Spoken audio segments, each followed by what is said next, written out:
교회 폐쇄 명령을 받은 세계로 교회. 월드뷰 2021년 4월호 커버스토리 주인공은 주일 예배에 대한 거리두기 제한이 부당하다고 항의한 부산 세계로 교회가 마침내 무기한 예배당 폐쇄 조치를 당했습니다. 이에 세계로 교회 측은 세계로 교회 폐쇄 명령 집행정지 신청을 냈습니다. 고신총회 총회장 박영호 목사는 세계로 교회의 요구는 정당하다고 견해를 밝혔습니다. 이렇게 세계로 교회와 함께 헌법소원과 행정소송에 동참하는 교회와 단체들이 늘어나고 있습니다.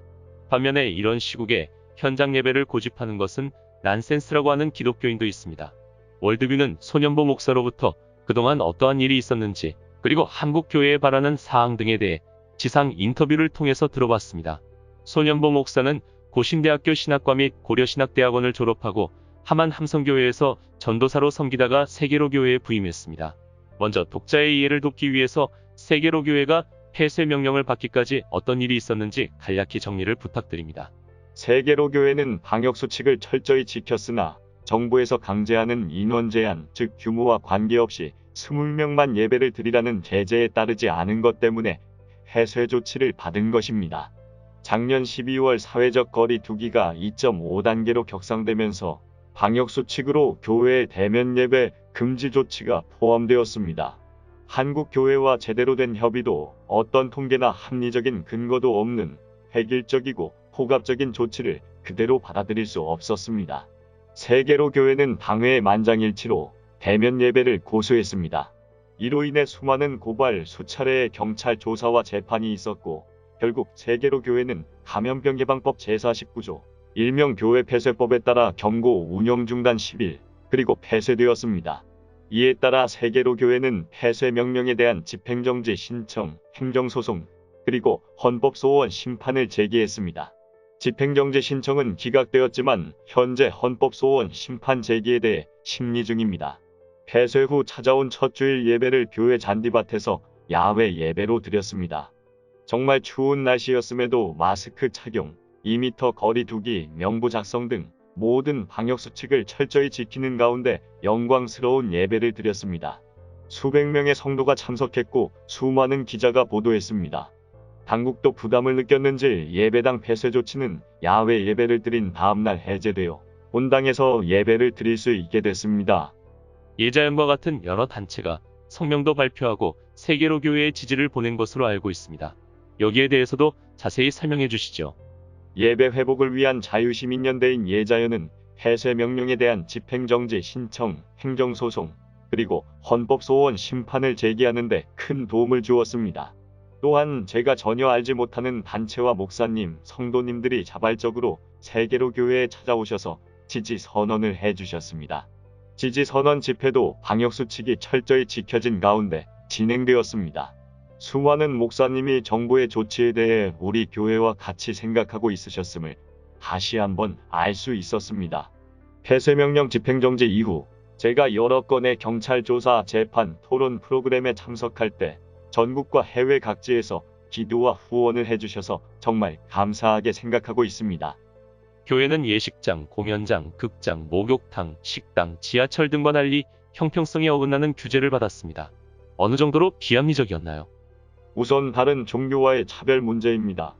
작년 9월 13일부터 2달여간 정부의 조치로 교회만 강제적으로 대면 예배를 드릴 수 없게 되었습니다. 같은 기간 천주교, 불교, 이슬람 등 다른 종교는 미사, 법회를 대면으로 드릴 수 있었습니다. 실내로 교회는 비대면 예배로 드리고 상광사에서는 수백, 수천 명이 법회를 치렀습니다. 코로나가 절이나 성당은 피해가고 교회에만 발생하는 근거가 있을까요? 그리고 업종 간 형평성 문제입니다. 방역당국은 타 업종 및 시설은 비수도권 기준 12월 말부터 거리 두기를 2단계로 조치하면서 종교시설만 2.5단계를 적용해 예배당 규모와 관계없이 모든 예배를 비대면으로 강제했습니다.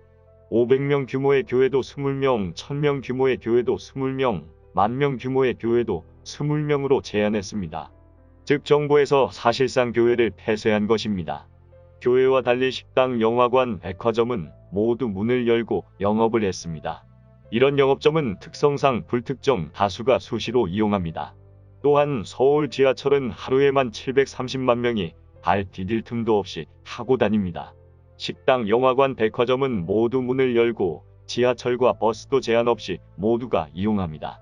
일상의 대부분 공간은 이전과 같이 열려 있는데 교회만 문을 닫아야 하는 상황이었습니다. 교회의 정규 예배가 코로나 집단 감염의 원인이었다면 수용하겠습니다.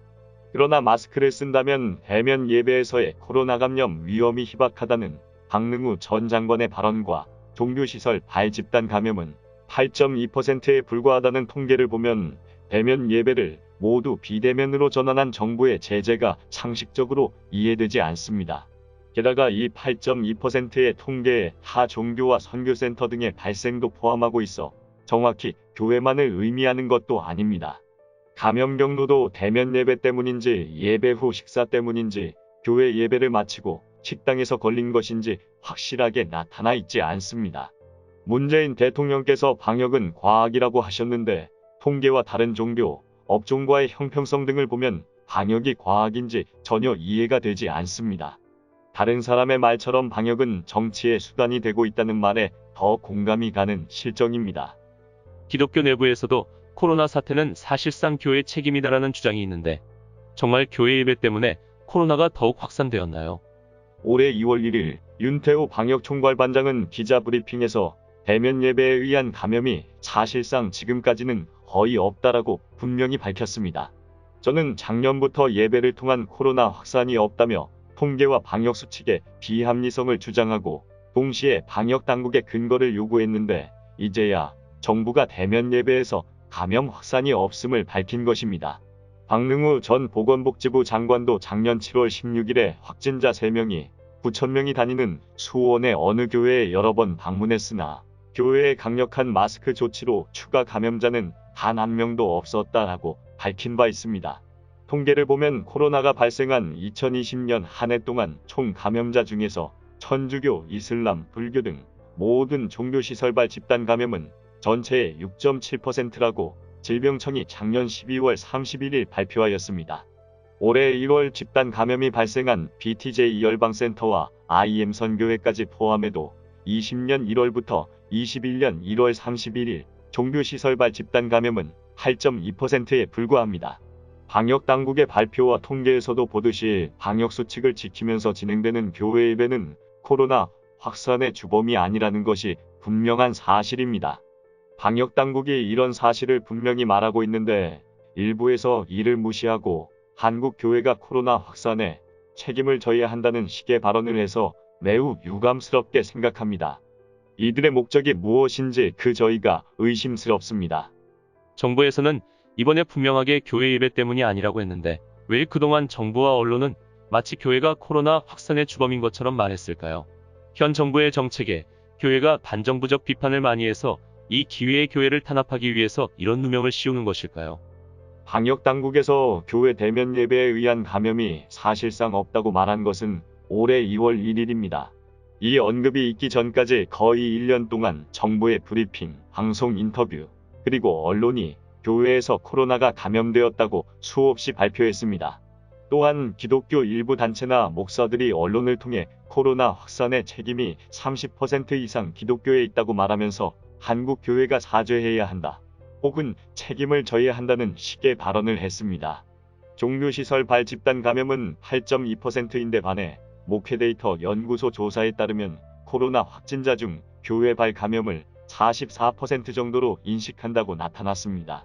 질병관리청에서 발표하는 통계와 정반대의 인식이 나온 것은 정부와 언론, 그리고 일부 교계, 단체나 목사들이 공적인 장에서 잘못된 사실을 계속해서 언급하기 때문입니다.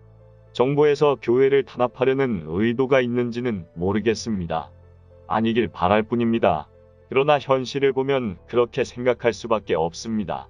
국민의 인식은 어떤 매개체를 근거로 하는데 당국이 브리핑에서 매번 교회 발 감염이 나타나고 있다고 강조하며 언론에서도 그대로 기사화하고 방송하니 국민은 당연히 그렇다고 믿을 수밖에 없었다고 생각합니다. MBC 100분 토론 나가시기 직전에 2월 1일 윤태호 방역총괄반장이 지금까지 대면 예배를 통한 감염은 거의 없었다라는 발표가 있었다고 들었습니다. 정말 기적 같은 일인데 이 이야기를 좀 들려주시죠. MBC 100분 토론에 출연하는 것에 대해서 많은 사람이 만류했습니다. 앞서 여러 토론과 인터뷰를 했었지만 MBC 100분 토론은 특별히 엄청난 부담이었습니다. 우리 교회에 대해 MBC에서 계속 악의적으로 보도했기 때문입니다. MBC 100분 토론을 나가기 전 하나님께 기도했습니다. 틀림없이 우리를 궁지에 몰아넣어 악의적으로 보도를 할 것이 눈에 선했기 때문입니다. 그래서 이 모든 상황을 헤쳐나갈 결정적인 무언가가 필요했습니다. 제가 2월 2일 MBC 100분 토론에 참석했는데 2월 1일 날 보건복지부 윤태우 방역총괄반장이 지금까지 대면 예배를 통한 감염은 거의 없었다라는 깜짝 발표가 있었습니다. 그것도 교회의 예배 강행에 관해 부정적인 기사를 쓰는 매체에서 그 발표를 기사화해 알게 되었습니다. 이 발표로 인해 MBC 100분 토론은 교회가 대면 예배를 통해 감염은 없다는 사실을 알릴 수 있는 가장 좋은 매체로 활용되었습니다. 하나님께서는 하나님의 일을 하는 자에게 상상할 수 없는 섭리와 기적으로 역사하심을 다시 한번 체험했습니다. MBC 100분 토론은 그 후에도 엄청난 영향을 미치고 여론을 바꾸는데 중요한 계기가 되었습니다. MBC 100분 토론에서 코로나19 3차 대유행이 안디옥 교회, IM 선교회, BTJ 열방센터 등 종교 관련 시설의 집단 감염으로 다시 위기를 맞은 상황이라는 말로 시작하더군요. 그러니까 3차 대유행이 종교 관련 시설 때문이라고 아예 규정한 것인데 이 점에 대해서는 어떻게 생각하시는지요? 사회자가 교회발 감염이 33%라고 말하는 것은 정부와 언론에 의해 잘못된 사실이 얼마나 퍼져 있는지 알려주는 단적인 사례입니다. 앞서 말씀드렸다시피 IM 선교회와 BTJ 열방센터를 모두 종교시설발 집단 감염으로 포함한다고 해도 20년 1월부터 21년 1월 31일까지 종교시설발 집단 감염은 6,400명 8.2%입니다. 사회자와 상대 토론자의 논리는 교회발 감염이 33%이다에서 출발한 것인데 이 통계부터가 틀렸다는 것을 MBC 100분 토론에서 알았던 것입니다. MBC 100분 토론은 가장 중요한 사실을 알릴 수 있는 아주 중요한 기회였습니다. MBC 100분 토론에 나온 김진호 제3시대 그리스도교연구소 연구기획위원장은 민중신학을 주장하고 교회의 공적 의무를 주장하던데 이에 대해 목사님은 한국교회가 복지 사각지대의 문제와 씨름하며 선한 일을 많이 하고 있다고 답변을 하셨습니다. 세계로 교회도 여러 선한 사역을 하는 것으로 알고 있는데 이 기회의 소개를 부탁드립니다. 코로나 시대에 대면 예배를 주장하는 교회에 대해 부정적으로 말하는 사람의 주장은 이웃을 위해 예배는 드리지 말고 다른 봉사를 하라는 겁니다. 그러나 큰 교회와 작은 교회 모두 공적 의무를 다하고 있습니다. 예배를 드리는 것 외에도 기독교 특성상 알려지지 않는 수많은 선한 사역을 하고 있습니다. 특히 작은 교회에서 심우하시는 분들은 석사급의 학력임에도 최저임금도 받지 못하면서 봉사하고 계십니다. 우리 세계로 교회만 보더라도 수년간 8,000명 이상에게 개안 수술을 지원해왔고 어려운 이웃들에게 쌀이나 라면 등을 무제한으로 제공해왔습니다. 또한 청년들이 교회에서 결혼식을 할 경우 예식 비용과 식사 비용까지 교회에서 전액 제공해줍니다. 어려운 분들이 장례식을 치를 때도 교회에서 모두 비용을 부담하고 있습니다. 그리고 최근 정부에서는 방역을 감염자가 발생한 곳에만 하는데 저희는 예방 차원에서 사전적으로 방역을 원하는 가게나 영업소에 무료로 그리고 무제한으로 소독 등을 해주고 있습니다. 지난 1년간 코로나19 확산을 막기 위한 정부의 강제적인 폐쇄 조치로 피해를 본 사람들에 대해 정부는 어떤 형태로든 보상을 했습니다. 그러나 교회에 대해서는 어떤 보상도 없었고 되려 감염자가 나오면 구상권을 청구하겠다고 했습니다. 이에 대해서는 어떤 의견입니까? 개인이나 교회의 구상권을 청구하는 것은 국가가 재고시를 하지 못하는 것입니다. 개인과 교회가 코로나를 의도적으로 퍼뜨린다고 생각하는 것인지 저희가 의심스럽습니다. 코로나 특성상 언제 어디서든 감염될 수 있습니다. 정부가 수많은 방역수칙을 발표했고 그동안 개인과 교회와 단체가 큰 희생을 감수했음에도 아직도 코로나를 제대로 통제하지 못한 것에 대해 도리어 국민이 구상권을 청구하는 것이 더 맞는다고 봅니다.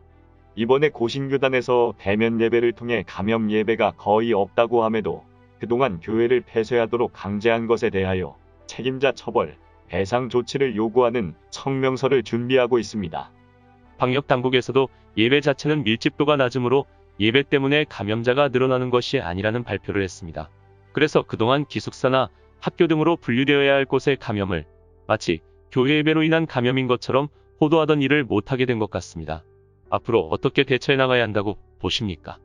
저는 이런 사실을 알리기 위해 방송사 인터뷰, CBS 토론, MBC 100분 토론 등에 참여했습니다. 또한 지난 2월 24일에도 언론을 불러 기자회견을 했고 기자회견 한 지 3시간 만에 23개 언론사에서 모두 기사화했습니다. 26일에는 기독교 언론사도 모두 방송을 해 많은 국민도 이를 알게 되었습니다. 앞으로도 더욱 언론 등을 통해 정부의 부당한 조치에 대해 목소리를 낼 것이며 정부에서 상식적이고 합리적인 조치를 하도록 요구할 것입니다. 자칫하면 대면 예배파와 비대면 예배파로 갈려서 서로 싸울 가능성도 있다고 합니다. 사실 누가 대면 예배만이 진정한 예배이고 비대면 예배는 예배가 아니라고 주장하는 것도 아닙니다. 목사님은 이 예배에 대해서 어떻게 생각하시는지 소신을 듣고 싶습니다. 무조건 대면 예배만 해야 한다고 주장하는 것은 아닙니다. 상황에 따라서 비대면 예배도 드릴 수 있습니다. 그래서 세계로 교회도 정부가 거리 두기를 3단계로 격상시켜 필수 업종이나 시설을 비대면으로 전환할 시에는 대면 예배를 비대면 예배로 전환하겠다고 했습니다. 다만 예배는 수천 년 내려온 기독교 신앙의 핵심 중 하나입니다. 구약시대에는 유대인들이 안식일을, 신약에는 기독교인들이 주일을 지켜왔습니다. 사도들은 날마다 성전에 모이기를 힘썼고 바울은 늘 교회를 세웠습니다. 초대교회는 날마다 교회에 모여서 예배를 드렸고 핍박으로 더 이상 예배를 드릴 수 없게 되었을 때조차도 동굴로 피신하면서까지 예배를 드렸습니다.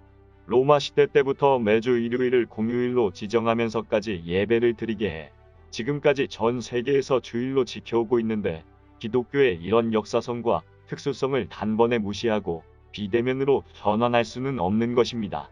게다가 비대면 예배는 대면 방식의 정규 예배와는 내용과 실질이 본질적으로 다릅니다.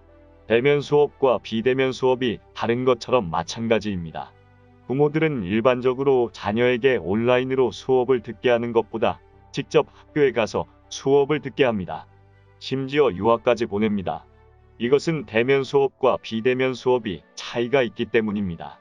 비대면 수업으로 학력 편차가 심해졌다는 얼마 전 뉴스 보도처럼 비대면 예배가 대면 예배를 대체할 수 없습니다. 대면 예배와 비대면 예배 간 논쟁보다 당국이 어떤 과학적 근거도 한국교회와의 협의도 없이 10,000명 들어가는 예배당에도 20명만 예배를 드리라고 강제하는 것은 교회를 일방적으로 폐쇄한 것입니다. 이는 한국교회를 멸시하고 조롱하는 것입니다. 여기에 굴복해서는 안 된다고 생각했습니다. 일부 교회에서는 방역에 대해 매우 소홀히 하는 것은 사실이라고 하더군요. 교회에서 특별히 방역을 소홀히 한 측면이 있다는 주장에 대해서는 어떻게 생각하십니까? 대부분 대형 교회는 문을 닫았기 때문에 방역 소홀 문제와는 관련이 없다고 봅니다. 초기에 일부 작은 교회에서 방역 수칙이나 관련 정보를 제대로 알지 못해 방역에 소홀한 점이 있었던 것은 사실입니다. 그러나 전체적으로 보았을 때 다른 시설이나 업종에 비해 교회만큼 방역을 철저히 하는 곳은 없을 것으로 생각합니다. 물론 어떤 업종이든 방역을 소홀히 하는 일부는 있을 수 있겠지만 교회는 타 시설이나 업종은 규제하지 않았던 코로나 발생 초기부터 코로나 방역에 힘써왔던 곳입니다.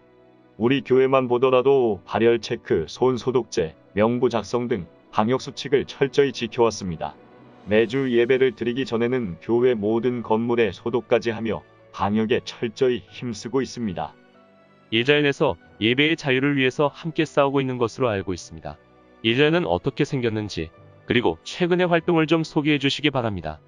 예자연이란 정식 예배를 드리다가 고발당한 소규모의 교회와 이런 교회를 지원하는 법률가들의 연대입니다. 실제 대면 예배를 드리다 고발당한 교회 중에 작은 교회가 많고 그런 교회는 법률적인 자문을 구할 수 있는 통로가 없거나 형편이 되지 않기 때문에 예자연을 통해 법률적인 자문을 구하고 있습니다. 예자연은 교회를 모아 헌법 소원을 제기했고 정부의 부당한 정책에 대해 기자회견을 하는 등 정상예배 회복을 위해 최선을 다하고 있습니다. 지난 1년 동안 교회가 정부와 언론으로부터 불공정한 대접을 받았음에도 불구하고 왜 그동안 다른 교회나 단체들은 단결해서 정부의 부당한 조치에 저항하지 못했습니까? 우선 코로나라는 전 세계가 마주한 대규모 감염병 사태였기 때문에 초기에는 상황을 제대로 인식하지 못했던 것이 큰 요인이었을 것으로 생각합니다. 작년 후반부터는 교회에 사실상 폐쇄 조치를 했음에도 저항을 하지 못했던 것은 두려움 때문이었다고 생각합니다. 신천지 사태에서 보았듯이 정부에서는 법적 근거도 없이 교인 명단을 확보하기 위해 압수수색을 하고 모든 교인의 기록들을 낱낱이 분석했습니다. 교회에 몇 억의 구상권을 청구하고 지도자를 고소고발해 재판에 넘겨지도록 했습니다. 언론에서는 이단이라고 꼬리표를 붙이며 매일같이 뉴스에서 이런 상황을 실시간으로 공개했습니다. 특히 모든 수단을 동원해서 원하는 바를 달성시키려 하는 현 정권의 특성과 코로나 사태 등 여러 상황을 보며 정부에 저항하다가는 같은 결과에 처할 것이 눈에 선했기 때문에 부당하고 불합리한 조치에도 많은 교회와 단체들이 순응했던 것으로 생각합니다. 정부의 불합리한 조치에도 불구하고 곳곳에서 여러 교회가 방역을 철저히 하며 대면 예배를 고수하고 있었습니다. 다만 그동안 많은 교회가 대면 예배에 대한 정부의 불합리한 조치에 목소리를 내거나 적극적으로 언론에 알리지 못했던 것이 못내 아쉽습니다. 그러나 대면 예배의 소중함을 알게 된 지금 교회가 한마음 한뜻으로 목소리를 낼 수 있으면 좋겠습니다. 교회의 예배를 지키려는 목사님과 세계로교회 모든 성도들의 노력에 힘입어 한국 교회가 하나가 되고 정부와 교계의 갈등이 종식되기를 기도드립니다. 자세한 답변에 감사드립니다.